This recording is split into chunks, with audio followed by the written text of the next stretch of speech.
గౌరవ ముఖ్యమంత్రి చంద్రబాబు నాయుడు గారి అధ్యక్షతన జరిగిన కేబినెట్ సమావేశంలో రాష్ట్ర అభివృద్ధికి సంబంధించి కొన్ని నిర్ణయాలు తీసుకోవటం జరిగింది. ఈ ప్రభుత్వం అహర్నిశలు ఈ రాష్ట్ర అభివృద్ధి కోసం, రాష్ట్రంలో పారిశ్రామిక అభివృద్ధి, తద్వారా ఉపాధి కల్పన కోసం పడుతున్న కష్టానికి ఫలాలు అందుతేనే విషయం ఈరోజు తీసుకున్న నిర్ణయాలు బట్టి చాలా స్పష్టంగా అర్థమవుతుందని చెప్పేసి మనం చేస్తా ఉన్నాను. ఏదో ఊహాజనితమైన హామీలు, ప్రజల్ని మభ్యపెట్టి ఉపన్యాసాలకి పరిమితం అవ్వకుండా ఈరోజు ఒక మంచి నిర్ణయం, ఏదైతే Arcelor Mittal Nippon Steel India Limited దాదాపు 1,35,000 కోట్లు 2 ఫేజెస్లో స్టీల్ ప్లాంట్ ఏదైతే 17.8 మిలియన్ టన్నుల స్టీల్ ఉత్పత్తికి ఏదైతే ప్రతిపాదన చేసిందో అది వాస్తవ రూపం ధరించడానికి కావాల్సిన నిర్ణయాలు ఈరోజు తీసుకోవడం జరిగిందని చెప్పేసి మనం చేస్తాను. ఈ స్టీల్ ప్లాంట్ కోసం మరి ఈ ఆర్సిలరీ మెటల్ సంస్థ వారు ఒక క్యాప్టివ్ పోర్ట్ కావాలని చెప్పేసి కోరటం, డిఎల్పురం అనకాపల్లి డిస్టిక్లో డిఎల్పురం అనే విలేజ్లో 2.9 కిలోమీటర్ వాటర్ ఫ్రంట్తో ఒక క్యాప్టివ్ పోర్ట్ వాళ్ళకి ఇవ్వటానికి మంత్రిమండలి ఆమోదించింది.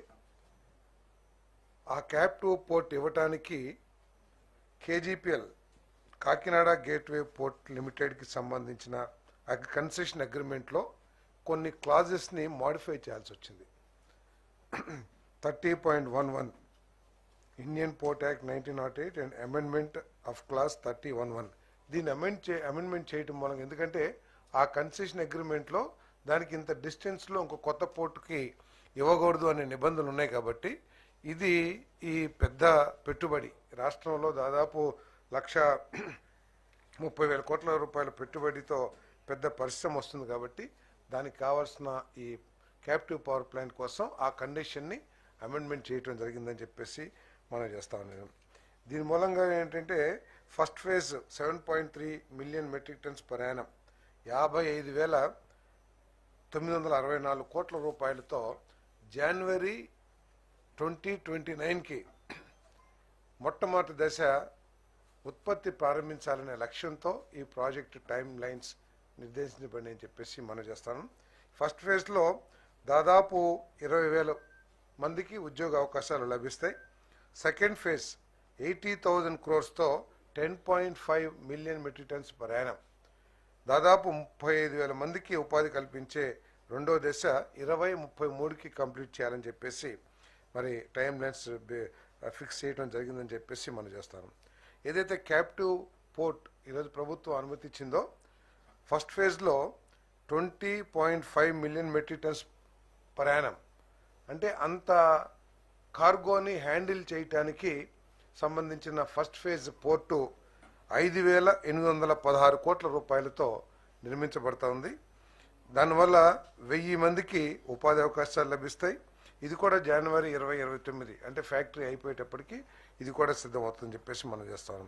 అదేవిధంగా సెకండ్ ఫేజ్ ఏదైతే 10.5 million metric tons per annum రెండో దశ ఉందో అది అయిపోయేసరికి ఇంకొక సెకండ్ ఫేజ్ క్యాప్టివ్ పోర్ట్లో సెకండ్ ఫేజ్ 5,382 కోట్ల పెట్టుబడితో 5,000 మందికి ఉపాధి కల్పించే క్యాప్టివ్ పోర్ట్ సెకండ్ ఫేజ్ కూడా పూర్తవుతుందని చెప్పేసి ఈ సందర్భంగా తెలియజేస్తా ఉన్నాను. మరి దీని మీద ముఖ్యమంత్రి గారు ఈ ప్రాజెక్టుకి ఎటువంటి అడ్డంకులు లేకోకుండా ఈ ప్రాజెక్టు అనుకున్న నిర్దేశిత సమయంలో పూర్తి కావటానికి అన్ని విధాలా కూడా చర్యలు తీసుకోవాలని చెప్పేసి మరి ఆదేశాలు ఇవ్వడం కూడా జరిగిందని చెప్పేసి మనం చేస్తున్నాను. మరి గతంలో వైజాగ్ స్టీల్ ప్లాంట్ పూర్తిగా ప్రైవేట్ పరం అయిపోతుంది అని చెప్పేసి గత ప్రభుత్వ నిష్క్రియ ప్రభుత్వం మూలంగా ఇటువంటి చేష్టలు ఉడిగిపోయి ఉండటం మూలంగా ఆ వైజాగ్ స్టీల్ ప్లాంట్ ప్రైవేట్ పరం అయిపోతుందనే ఒక ఆలోచన ప్రజల్లో ఉన్న మరి కొత్త ప్రభుత్వం రాగానే కూటమి ప్రభుత్వం రాగానే మన ప్రీతం ముఖ్యమంత్రి చంద్రబాబు నాయుడు గారు డిప్యూటీ సీఎం పవన్ కళ్యాణ్ గారు కలిసి మరి మోడీ గారిని ఒప్పించి దాన్ని ప్రభుత్వ రంగంలోనే ఉంచాలనే లక్ష్యంతో మరి ఒప్పించడం జరిగింది. ఒప్పించడమే కాకుండా ప్రభుత్వం తరపు నుంచి దాదాపు 2,400 కోట్ల రూపాయలు కరెంటు బిల్లు ఏదైతే కట్టాలో దాన్ని ఈక్విటీగా కూడా మార్చుకోవడానికి ప్రభుత్వం రాష్ట్ర ప్రభుత్వం ఒప్పుకోవడం జరిగింది. సో వీటన్నిటి మూలంగా చాలా సంవత్సరాల తర్వాత వైజాగ్ స్టీల్ ప్లాంట్ మార్చి మాసంలో లాభాలని ఆర్జించిందని చెప్పడానికి ప్రభుత్వం తరపున సంతోషం వ్యక్తం చేస్తానని చెప్పేసి కూడా ఈ సందర్భంగా నేను తెలియజేస్తా ఉన్నాను. మరి వైజాగ్ స్టీల్ ప్లాంట్ని నిలబెట్టడానికి అవసరమైన అన్ని చర్యలు కూడా ఈ ప్రభుత్వం తీసుకుంటుంది. ఆఖరికి కేంద్ర ప్రభుత్వ పోలీసింగ్ను కూడా మార్చి రాష్ట్ర ప్రభుత్వం పోలీసును కూడా అక్కడ సెక్యూరిటీకి ఏర్పాటు చేయాలని చెప్పేసి కూడా ఆర్థిక భారమైనా కూడా చేయాలని చెప్పేసి కూడా నిర్ణయం చేసుకోవడం జరిగిందని చెప్పేసి నేను ఈ సందర్భంగా తెలియజేస్తా ఉన్నాను. మరి ఈ క్యాప్టివ్ పవర్ ప్లాంట్తో పాటు మరి ఈ మన కోస్ట్ లైన్ మనకి చాలా ఎక్కువగా దాదాపు 950 కిలోమీటర్ కోస్ట్ లైన్ మూలంగా ఈ కోస్ట్ లైన్ని అభివృద్ధి మీద ఈ ప్రభుత్వం దృష్టి కేంద్రీకరించిందని చెప్పేసి కూడా ఈ సందర్భంగా తెలియజేస్తా ఉన్నాను. మన ప్రీతం ముఖ్యమంత్రి చంద్రబాబు నాయుడు గారు ఈ రాష్ట్రం ఏదైతే స్వర్ణాంధ్ర లక్ష్యాలను సాధించడానికి ఈ రోజు నుంచి అడుగులు వేసే దిశగా అక్కడ అవకాశం ఉన్న చోటల్లా కూడా పోర్ట్లు మన ఫిషింగ్ హార్బర్స్ ఇవన్నీ కూడా ఏర్పాటు చేయడానికి చర్యలు కూడా తీసుకుంటున్నామని చెప్పేసి ఈ సందర్భంగా తెలియజేస్తా ఉన్నాను.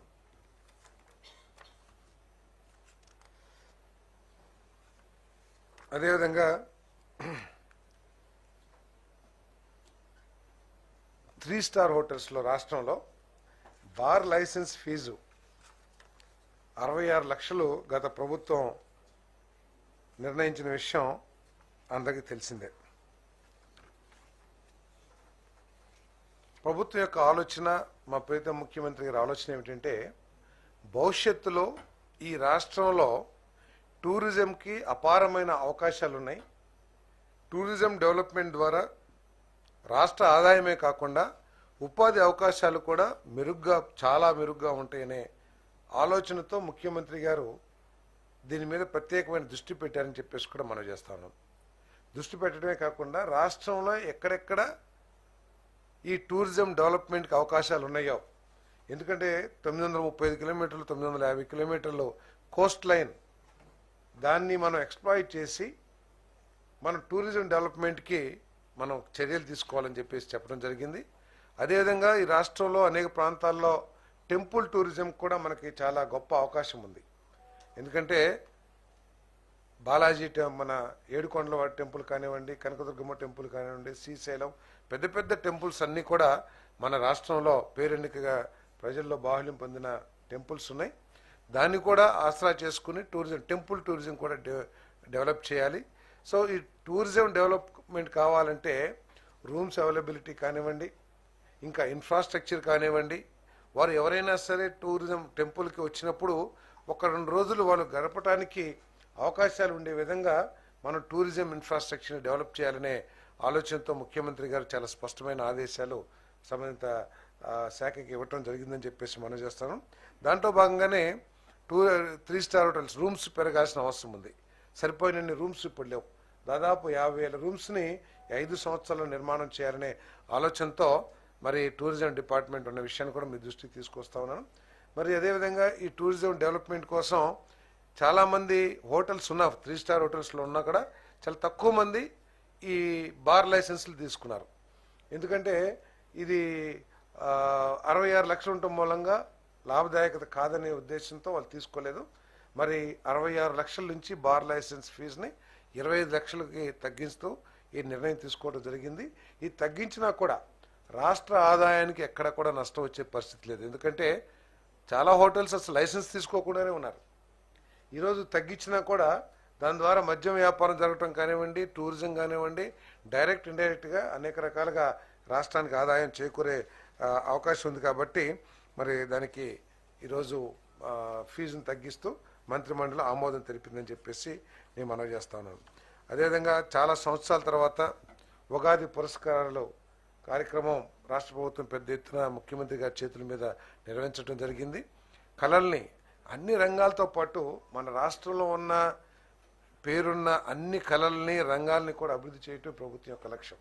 ఒక సైడ్ పారిశ్రామిక అభివృద్ధి కానివ్వండి, ఇంకో సైడ్ క్రీడల అభివృద్ధి కానివ్వండి, అదేవిధంగా మనకి కూచిపూడి అనేక రకమైన కళల్లో మన రాష్ట్రానికి ఒక మార్కు ఉంది.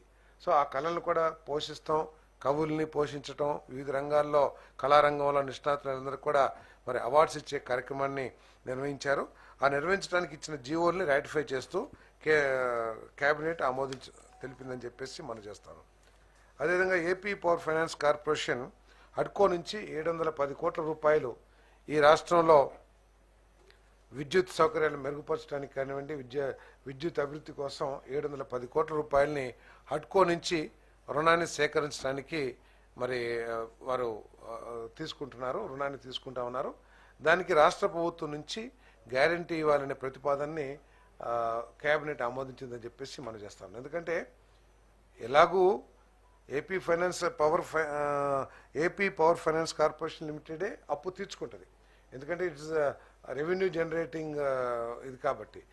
అయినా కూడా రాష్ట్ర ప్రభుత్వం గ్యారంటీ ఇచ్చినట్లయితే వడ్డీలో రాయితీ వస్తుంది కాబట్టి మనం రాష్ట్ర ప్రభుత్వం నుంచి గ్యారంటీ ఇస్తూ మంత్రిమండలి ఆమోదం తెలిపిందని చెప్పేసి నేను మనవి చేస్తాను. అదేవిధంగా ఎన్ఈసిఎల్ లిమిటెడ్, నవయుగ ఇంజనీరింగ్ కార్పొరేషన్ లిమిటెడ్, ఇదొక గత ప్రభుత్వ దుష్పరిపాలన పర్యవసానాలు ఏ విధంగా ఉంటాయో ముఖ్యమంత్రి గారు వైట్ పేపర్స్ ద్వారా కూడా తెలియచేయటం జరిగింది. దాంట్లో ఇది ఒకటి అడిషనల్గా కూడా అని చెప్పేసి మనం చేస్తాం. అంటే దీని గురించి కూడా చెప్పారు ముఖ్యమంత్రి గారు. ఈరోజు ఎన్ఈసిఎల్ని అర్ధంతరంగా, ఎందుకంటే ఒక పోలవరం లాంటి ప్రాజెక్ట్ని నిర్మించాలంటే కాంట్రాక్టర్ కానివ్వండి, ఎవరైనా కానివ్వండి, పెద్ద ఎత్తున మొబిలైజేషన్ ఎక్విప్మెంట్స్ కానివ్వండి, లేకపోతే మెన్ అండ్ మెషినరీ వెహికల్స్, చాలా పెద్ద యంత్రాంగాన్ని, మన యంత్ర పరికరాలని మొబిలైజ్ చేయాల్సిన అవసరం ఉంది. అదేవిధంగా దానికి కావాల్సిన అనేక ఎక్విప్మెంట్స్, ఇంపోర్టెడ్ ఎక్విప్మెంట్స్ ఉంటాయి, ఇండియన్ ఎక్విప్మెంట్స్ ఉంటాయి. వాటన్నిటి పర్చేజెస్కి మరి అడ్వాన్స్లు ఇవ్వటం కానివ్వండి, చాలా ఇంజనీరింగ్ చేయటం కానివ్వండి, చాలా కార్యక్రమాలు ఉంటాయి. కానీ ఇవన్నీ కూడా పరిగణలో తీసుకోకుండా గత ప్రభుత్వం అర్ధంతరంగా అప్పుడు ఉన్న ఎన్ఈసిఎల్ని క్యాన్సిల్ చేసి, నోటీసులు కూడా ఇవ్వకోకుండా క్యాన్సిల్ చేసి వేరే సంస్థకి అప్పగించిన విషయం మనందరికీ తెలిసిందే. సరే, ఈ మార్పు చేసిన సమయంలో ఏ విధంగా ప్రాజెక్టు దెబ్బతినడం మూలంగా 5 సంవత్సరాలు ఏ విధంగా ప్రాజెక్టు వెనకబడటం మూలంగా రాష్ట్రానికి వచ్చిన నష్టం ఏమిటి, ఇవన్నీ కూడా ముఖ్యమంత్రి గారు వివరించారు. మరి ఈ సంస్థ వారు ఎన్ఈసిఎల్, అదేవిధంగా ఏపీ జెన్కో కూడా ఆర్బిట్రేషన్కి వెళ్ళటం జరిగింది. ఈ ప్రభుత్వం తీసుకున్న నిర్ణయం మూలంగా మాకు ఆర్థికపరమైన నష్టమే కాకుండా మాకు ప్రతిష్ట కూడా దెబ్బతిన్నది అనే కారణాలతో మరి ఆర్బిట్రేషన్కి వెళ్ళటం జరిగింది. ఆర్బిట్రేషన్ వాళ్ళకి అనుకూలంగా అవార్డు ఇవ్వటం జరిగింది. ఆ అవార్డు మీద సాలిసిటర్ జనరల్ అభిప్రాయం కూడా సేకరించడం జరిగింది. అదేవిధంగా మన అడ్వకేట్ జనరల్, సాలిసిటర్ జనరల్ అన్ని న్యాయ నిపుణుల సలహా తీసుకున్న తర్వాత మరి ఆ కంపెనీ నష్టాన్ని దృష్టిలో పెట్టుకుని ఏదైతే ఆర్బిట్రేషన్ అవార్డు ఇచ్చారో, ఒక జ్యుడిషియల్, క్వాసీ జ్యుడిషియల్ అనుకుంటాను ఆర్బిట్రేషన్ అంటే, సో ఆ అవార్డుని మంత్రిమండలి ఆమోదించి వాళ్ళకి పేమెంట్ చేయడానికి నిర్ణయం తీసుకుందని చెప్పేసి కూడా ఈ సందర్భంగా నేను తెలియజేస్తా ఉన్నాను. జెన్కోకి 730 కోట్లు అనుకుంటాను, అది వీళ్ళకి 300 కోట్లు, తర్వాత ఇంట్రెస్ట్ అవన్నీ కూడా ఉన్నాయి చెప్తాను.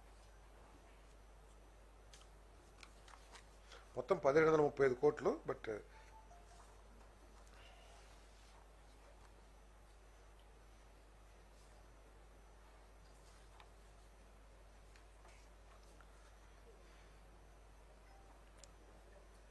ఏపీ జెన్కో 986.17 కోట్లు, ఎన్ఈసిఎల్ 742 కోట్లు, మొత్తం 1735.35 కోట్లు.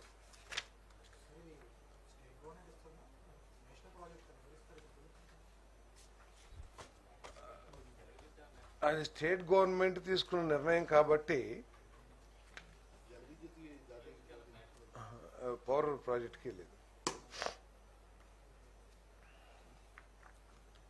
అంటే గత ప్రభుత్వం అనాలోచితంగా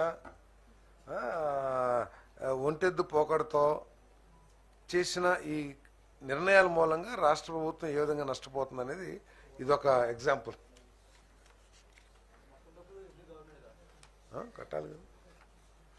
అదేవిధంగా చింతలపూడి లిఫ్ట్ ఇరిగేషన్ స్కీమ్కి ప్యాకేజీ నెంబర్ 4లో వేంపాడు మేజర్లో బ్రాంచ్ కెనాల్ వేంపాడు మేజర్లో లైనింగ్ చేయడానికి 44.6 కోట్లు అదనపు ఆర్థిక సాయం కోసం జలవనరుల శాఖ చేసిన ప్రతిపాదనని దాని మీద పూర్తిగా ఎంక్వైరీ చేయమని చెప్పేసి ముఖ్యమంత్రి గారు చెప్పడం జరిగింది. ఎందుకంటే ఇది 5-6 సంవత్సరాల క్రితం జరిగిన పని. దీనికి కారణం ఏంటంటే అక్కడంతా కూడా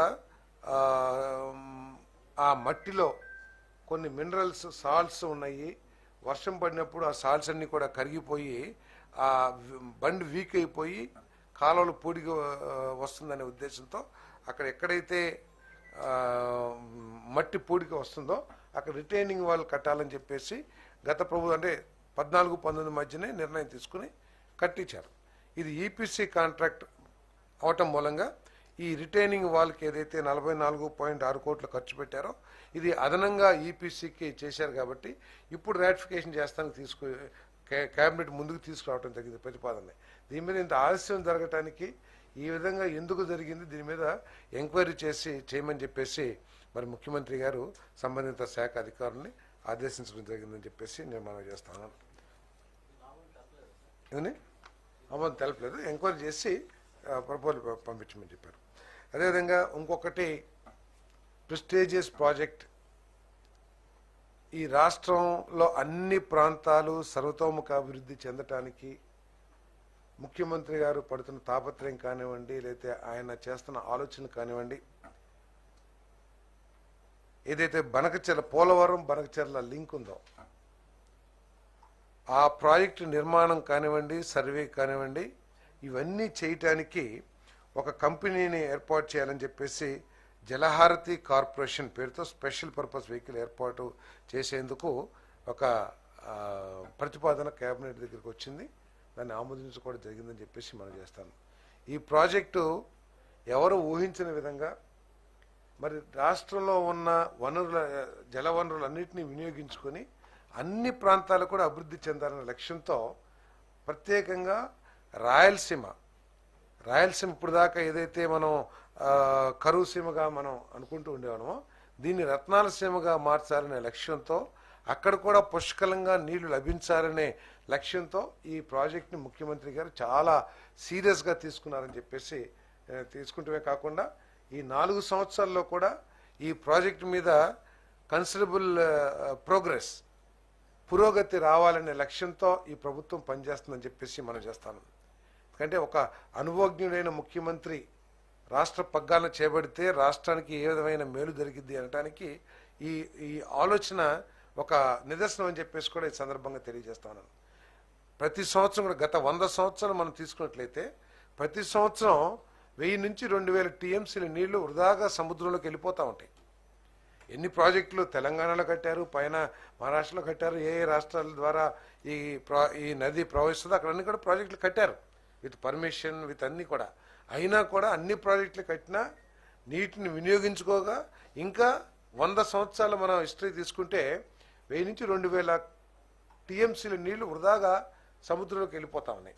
సో అటువంటి వాటర్ని తీసుకుని ఇతర రాష్ట్రాలతో ఎక్కడ కూడా మనకి వివాదం లేకోకుండా ఈ ప్రాజెక్ట్ని రాయలసీమ అభివృద్ధి కోసం వినియోగించాలనే లక్ష్యంతో ఈ ప్రాజెక్ట్ని టేకప్ చేయబోతుందని చెప్పేసి మనం చేస్తాను. మరి దీనికి దాదాపు 80,000 కోట్ల రూపాయలు ఖర్చు అవుతుందని చెప్పేసి కూడా ప్రాథమిక అంచనాలు ఉన్నాయి. మరి దీన్ని ముఖ్యమంత్రి గారు తర్వాత డిప్యూటీ చీఫ్ మినిస్టర్ గారు తమ పరపతిని కేంద్ర ప్రభుత్వంలో, ఎందుకంటే ఎన్డీఏ కూడా మా భాగస్వామి కాబట్టి ప్రధానమంత్రి గారిని అదేవిధంగా కేంద్ర ఆర్థిక మంత్రి గారిని ఒప్పించి ఈ ప్రాజెక్ట్ని కేంద్ర సహకారం లేకపోతే ప్రైవేట్ భాగస్వామ్యం రాష్ట్ర ప్రభుత్వం ఏ విధంగా చేయాలనే ఆలోచనతో ఈ కంపెనీని స్థాపించడమే కాకుండా ఈ 4 సంవత్సరాల్లో దీని మీద పురోగతి సాధించాలనేది ముఖ్యమంత్రి గారి లక్ష్యం అని చెప్పేసి కూడా ఈ సందర్భంగా నేను తెలియజేస్తా ఉన్నాను. అంటే పరిస్థితులు కరెక్టే, నేను అదే అన్నా, ఒక అనుభవజ్ఞుడైన వ్యక్తి చేతిలో రాష్ట్ర పగ్గాలుంటే ఆలోచనలు వేరే విధంగా ఉంటాయి. ఆచరణ కష్టం అనేది మీకు నాకు అంటే మీకు అంటే మీకే ఎక్కువ అనుభవం ఉంటుందేమో పరిపాలనలో, నాకు తక్కువ ఉంది. సో మన ఆలోచన దీనికి మనం మీట్ కాలం ఎక్కడి నుంచి వస్తాయి 80,000 కోట్లు అని చెప్పేసి ఒక ఆలోచన రావచ్చు. కానీ ఎవరైతే చిత్తశుద్ధితో కమిట్మెంట్తో ఆలోచిస్తారో, అనుభవంతో ఆలోచిస్తారో వారికి మార్గాలు చాలా ఉంటాయి. ఎందుకంటే ఇది రాష్ట్ర భవిష్యత్తుని మార్చే ప్రాజెక్ట్ ఇది. ఎందుకంటే మనకి ఈ కోస్టల్ డిస్ట్రిక్ట్స్ అన్నిటికీ కూడా అన్ని వనరులు ఉన్నాయి. రాయలసీమలో ఈ నీటి ఎద్దడి ఉందనేది విషయం మనకు తెలుసు. దానికి వాటర్ వస్తే అది హార్టికల్చర్ అబ్బే కాదు, దాని పూర్తి స్వరూపమే మారిపోయే అవకాశాలు ఉన్నాయి. వ్యవసాయంగా కానివ్వండి, అదేవిధంగా ఇండస్ట్రియల్ వాటర్ 20 TMC దాకా వస్తుంది. డ్రింకింగ్ వాటర్ దాదాపు 80 లక్షల మందికి వస్తుంది. కొన్ని లక్షల ఎకరాలకి సాగునీరు వస్తుంది. కాబట్టి తప్పకుండా దీన్ని సాధించాల్సిందే. మరి ముఖ్యమంత్రి గారి పరపతి మనకి తెలిసింది కేంద్ర ప్రభుత్వంలో. తప్పకుండా ప్రధానమంత్రి గారు, కేంద్ర ఆర్థిక మంత్రి గారు ఒప్పుకుంటారనే ఆశతోన ఏదైనా సరే ముఖ్యమంత్రి గారు ఈ ప్రాజెక్ట్ని 4 సంవత్సరాల్లో మంచి పురోగతి తీసుకొచ్చి రాయలసీమలో మంచి ఫలాలను అందించాలి, ప్రజలకి సాగునీరు, త్రాగునీరు, ఇండస్ట్రియల్ వాటర్ అందించాలనే లక్ష్యంతో ఆయన పనిచేస్తున్నారు. ఏదండి క్యాపిటల్ అది చర్చకి రాలేదు. ఇది అదే 9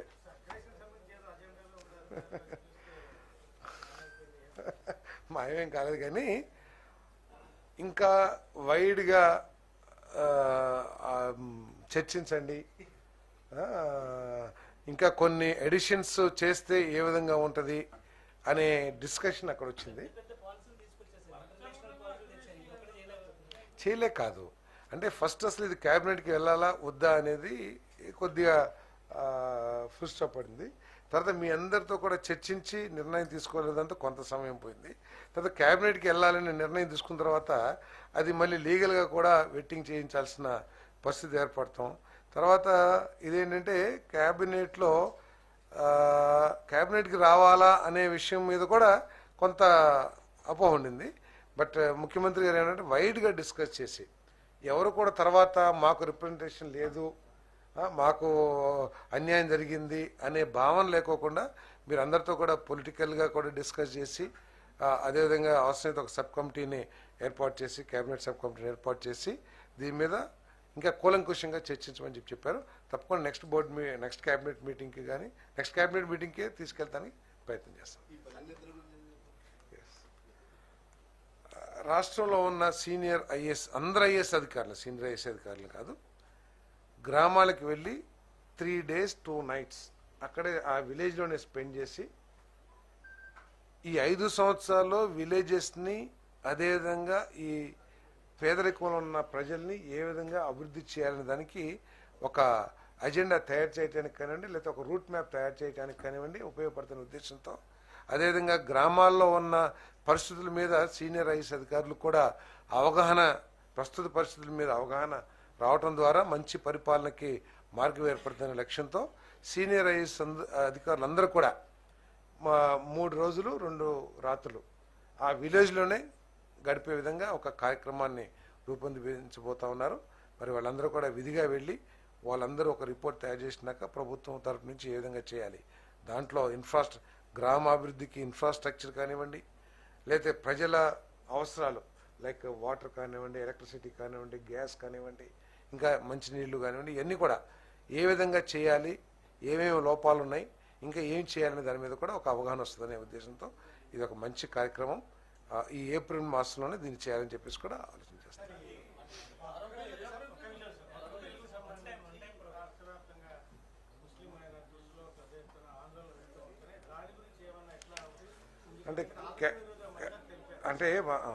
అంటే క్యాబినెట్లో దీని మీద చర్చ ఏమి రాలేదు, ఇద్దరి మధ్య కూడా ఏమీ రాలేదు. సీఎం గారు కూడా క్యాబినెట్లో అయితే చర్చకి రాలేదు. బట్ నాకు తెలిసినంత వరకు ఏంటంటే మా ప్రభుత్వం యొక్క ఆలోచన అన్ని మత విశ్వాసాలని గౌరవించాలని ముఖ్యమంత్రి గారు కూడా మన తిరుపతి వెళ్ళినప్పుడు కూడా చెప్పారు. అన్ని మతాలకి విశ్వాసాలు ఉంటే ఆ ప్రజల విశ్వాసాలని గౌరవించే విధంగా ఈ ప్రభుత్వం పరిపాలన చేస్తుందని చెప్పేసి చెప్పడం కూడా చాలా స్పష్టంగా చెప్పారు. అప్పటికి కూడా ఈ బిల్లులో ఏదైతే మార్పులు చేయాలో తెలుగుదేశం పార్టీ తరఫున గట్టిగానే వాదించడం చర్చించడం జరిగింది. దాని మూలంగానే కొన్ని మార్పులు కూడా ఎంటర్ అయిన చేయటం జరిగిందని చెప్పేసి నాకు తెలిసిన సమాచారం. దీని మీద మాత్రం కేబినెట్లో ఏం చర్చ జరగలేదు.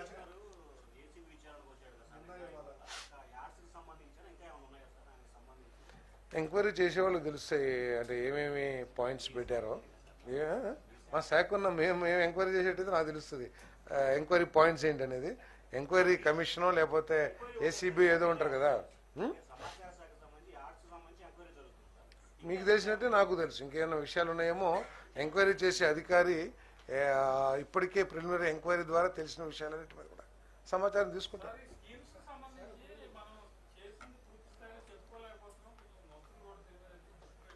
కోర్స్ చెప్పాలి, ఎందుకంటే ఏ రాష్ట్రంలో ఇవ్వని విధంగా ఎన్టీఆర్ భరోసా ద్వారా మనం పెన్షన్లు ఇస్తా ఉన్నాం. ఏ రాష్ట్రం కూడా 4,000 ఇచ్చే పరిస్థితి లేదు. మనకంటే కూడా ఆర్థికంగా బలంగా ఉన్న తెలంగాణ రాష్ట్రం ఏదైతే చెప్పుకుంటున్నామో అక్కడ కూడా 2,016 రూపాయలు మాత్రమే ఇస్తున్నారు పెన్షన్. అదేవిధంగా కొన్ని రాష్ట్రాలు అయితే 500 రూపాయలే పెన్షన్ ఇస్తున్నారు చాలా రాష్ట్రాల్లో. కానీ ఏ రాష్ట్రం కూడా భారతదేశంలో ఏ రాష్ట్రం కూడా ఇంత పెద్ద ఎత్తున పెన్షన్స్ ఇచ్చే కార్యక్రమం చేయట్లేదు అనేది వాస్తవం.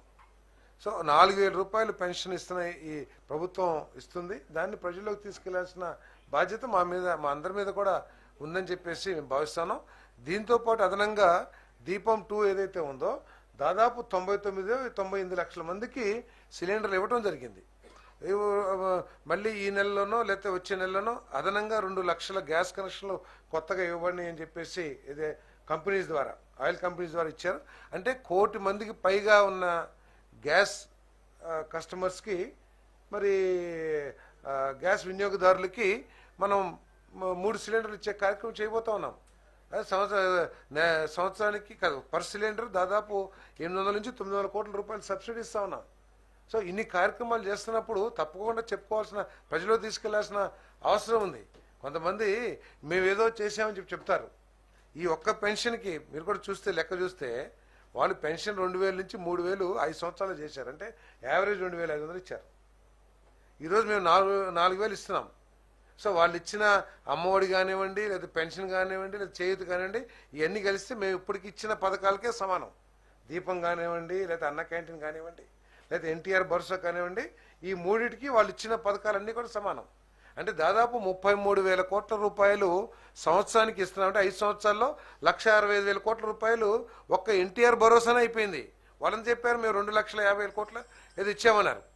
ఏది 5 సంవత్సరాల్లో 2,50,000 కోట్లు కేవలం ఎన్టీఆర్ భరోసా ద్వారా దాదాపు ఏంటి 1,65,000 కోట్లు. ఇది పెరిగే అవకాశం కూడా ఉంది. సో అదేవిధంగా దీపం ద్వారా దాదాపు 12,000 కోట్ల రూపాయల దాకా దీపం ఇవ్వబోతా ఉన్నాం.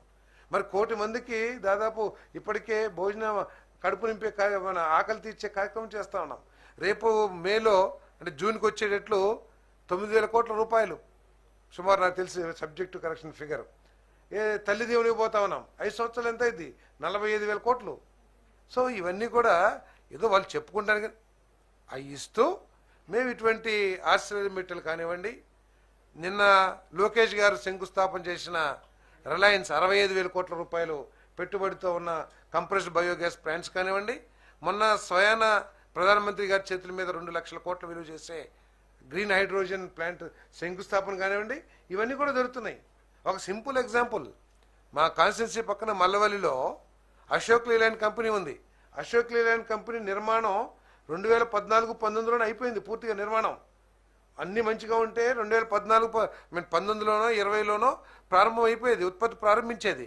కేవలం ఆ ప్రభుత్వం చేసిన కొన్ని అవినీతి కార్యక్రమం అంటారో లేకపోతే అహంకార కార్యక్రమం అంటారు, ఏమంటారో తెలీదు.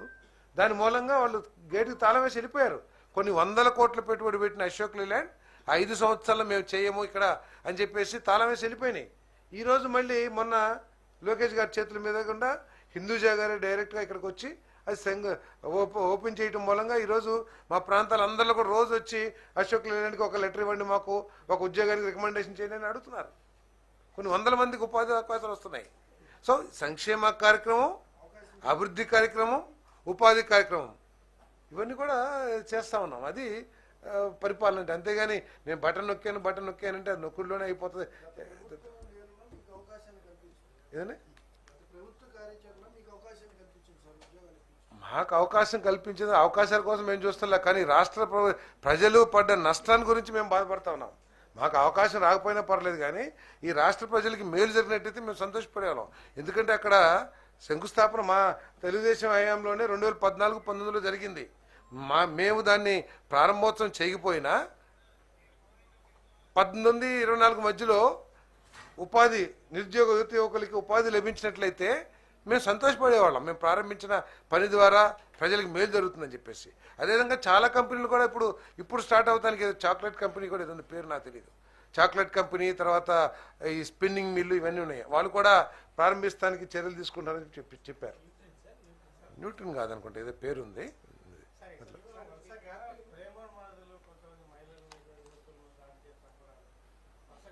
అది చాలా బాధాకరం, దాని మీద రాలేదు. కానీ టెక్నాలజీ వినియోగించుకుని ఎక్కడైనా సరే పోలీసు టెక్నాలజీ వినియోగించుకుని వెంటనే వీళ్ళందరూ పట్టుకోవడానికి చర్యలు తీసుకుని పట్టుకోగలుగుతుంది కూడా అని చెప్పేసి.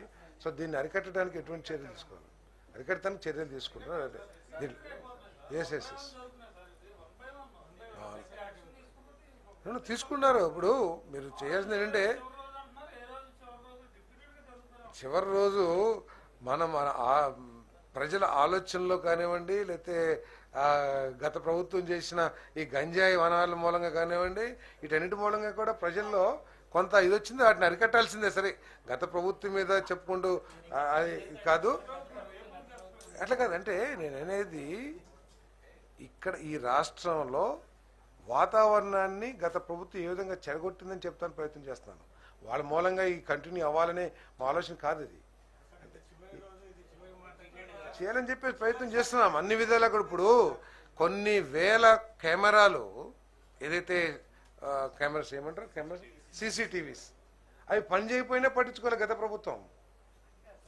కాదు, అట్లా కాదండి. అంటే తప్పే, అది చాలా తప్పు, ఖండించదగ్గ విషయం. దాంట్లో అటువంటి చర్యలు తీసుకోవాలి. సొసైటీలో మార్పు రావాలి. ప్రేమించుకున్నాడు ఆమె మాటలకు కాదు, మాటలకు పరిమితం అంటే అందరినీ కూడా పట్టుకున్నారు. ఇప్పుడు కాదు పట్టుకుంటాను. పోలీస్ డిపార్ట్మెంటు ఎఫెక్టివ్గానే పనిచేస్తుంది, ఇంకా ఎఫెక్టివ్గా పనిచేయాల్సిన అవసరం ఉంది. వీటిని పూర్తిగా నిరోధించే స్థాయికి పోలీస్ డిపార్ట్మెంట్ పెరగాల్సిన అవసరం ఉంది. పోలీస్ డిపార్ట్మెంట్ కూడా వెంటనే వీళ్ళందరూ కూడా కల్పిస్తూ పట్టుకుంటాం, ఇవన్నీ కూడా చేస్తూ ఉంది. మొన్న పాస్టర్ది ఉంది, ఏ విధంగా తీసుకొచ్చారు, ప్రభుత్వం ఏదో చేసేసింది అని చెప్పేసి ప్రయత్నం చేశారు. ఆఖరికి ఉన్న టెక్నాలజీని వినియోగించుకుని అతనికి ఏ విధమైన ఇబ్బందులు ఉన్నాయి, ఏమేం చేశాడు, దేని మూలంగా జరిగిందని ప్రూవ్ చేయగలిగాం 2 daysలో. ఈ 2 daysలోనే ప్రతిపక్షమా లేకపోతే ఎవరైనా కానివ్వండి ఏ విధంగా ప్రభుత్వం మీద బురద జల్లడానికి ప్రయత్నం చేశారో కూడా మీరందరూ చూశారు. ఆఖరికి ఆ కుటుంబ సభ్యులే వచ్చి మీరు దీన్ని మానేయండి, ప్రభుత్వం చక్కగా ఇన్వెస్టిగేషన్ చేస్తుంది, మాకు నమ్మకం ఉందని చెప్పే పరిస్థితికి వెళ్ళారంటే yes, it's the government is working, police department is working. ప్రజలకి అట్లీస్ట్ నమ్మకం కలిగించగలుగుతున్నాం.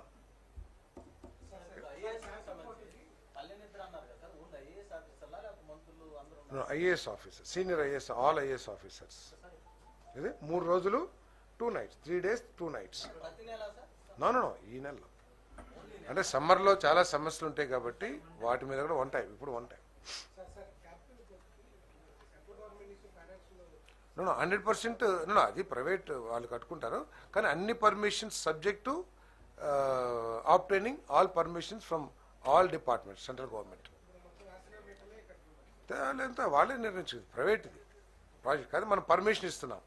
మనం ఏంటంటే ఇంతకుముందు KGPL ఏదైతే కాకినాడ గేట్వే పోర్ట్ లిమిటెడ్కి ఏదైతే మనం కన్సెషన్ అగ్రిమెంట్ ఇచ్చామో, ఆ అగ్రిమెంట్లో కొన్ని క్లాజెస్ ప్రకారం ఇంత దూరం వరకు ఇంకో వేరే పోర్టుకి మీరు పర్మిషన్ ఇవ్వకూడదు అనేది కండిషన్స్ ఉన్నాయి. ఎందుకంటే ఆ పోర్ట్ వైబిలిటీ కోసం వాళ్ళతో చర్చించి వాళ్ళని ఒప్పించి కొంత అమెండ్మెంట్ చేసి అక్కడ పోర్ట్ నిర్మాణానికి ప్రభుత్వం ఆమోదం తెలిపింది. అవన్నీ కూడా subject to permissions from the government of India. అవి కూడా ఉన్నాయి.